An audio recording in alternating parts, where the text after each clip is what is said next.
pagi. Hari ini hari ketiga refreshing Langkawi version 3. Kita banyak pergi ke gua dan pulau. Kita tengok bagaimana aktiviti hari ini boleh menambah pengalaman kita dan pandangan yang baru kepada Pulau Langkawi. Kita dah sampai dekat Oriental Village Skycap Langkawi. Kena pakai strap ni dekat phone. Ada takut phone jatuh dekat cermin, so cermin crack.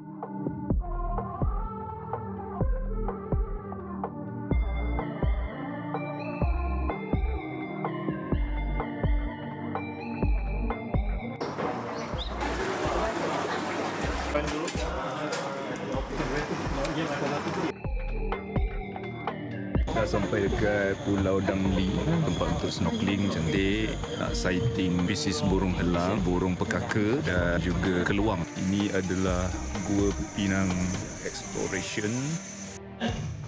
Ya, kalau tengok di sini, ni ada map dia. This is the roundabout. As we know that limestone, Jadi lokasi yang seterusnya, kawasan Kebuk Arang. 150 years ago. Apa yang jam ni? Oi, jalanlah! Member tak reti nak reverse pula. Ingat motor biasa. Kita akan bergambar dulu di checkpoint pertama. Menunjukkan kita hadir. Member accident bro.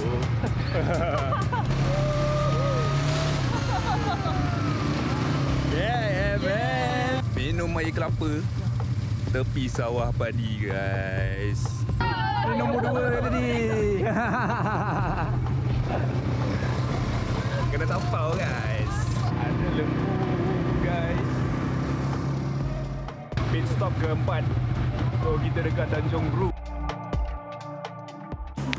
Keadaan pantai Cenang malam ni. Hari ni hari terakhir refreshing Langkawi version 3. Lepas beberapa hari pusing satu pulau, panjat sky bridge dan layan sunset yang paling magical, hari ni rasa berat sangat kaki nak melangkah balik.